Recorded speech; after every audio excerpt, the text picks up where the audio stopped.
বন্ধুরা, তোমরা সকলে কেমন আছো? আমি তো খুব ভালো আছি, কিন্তু গরম তো পড়েছে। শুধু গরম পড়েনি, অত্যাধিক গরম পড়েছে।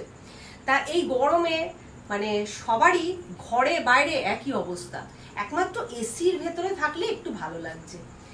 তা কি বলার আছে? তা বলার আছে যে এই গরমে কিন্তু আমাদের প্রত্যেকেরই খুব জল পিপাসা পাচ্ছে। আর এই নর্মাল জল তো খাওয়া যাচ্ছে না, তখন মনে হচ্ছে একটু ফ্রিজ খুলে জলটা খাই, ঠান্ডা ঠান্ডা জল খাই, তাই না? হ্যাঁ, ঠান্ডা জল খাই। তা একটাই অনুরোধ সকল বন্ধুকে, যে ফ্রিজ থেকে জল বার করে তো খাও, অবশ্যই খাবে, কারণ খাওয়ার অধিকার আছে প্রত্যেকেরই। কিন্তু তার সাথে আরেকটি কাজও করতে হবে, সেটা হচ্ছে খাওয়ার পর বোতলটা যতটুকু ফাঁকা হচ্ছে সেই বোতলটুকু ভরে রাখার দায়িত্বটাও কিন্তু তারই পড়ে। কারণ পরে যে জলটা খাবে সে তো বুঝতে পারবে না, খেতে খেতে ফাঁকা হতেই থাকবে, তারপর খালি বোতলটা পড়ে থাকবে, তাই না?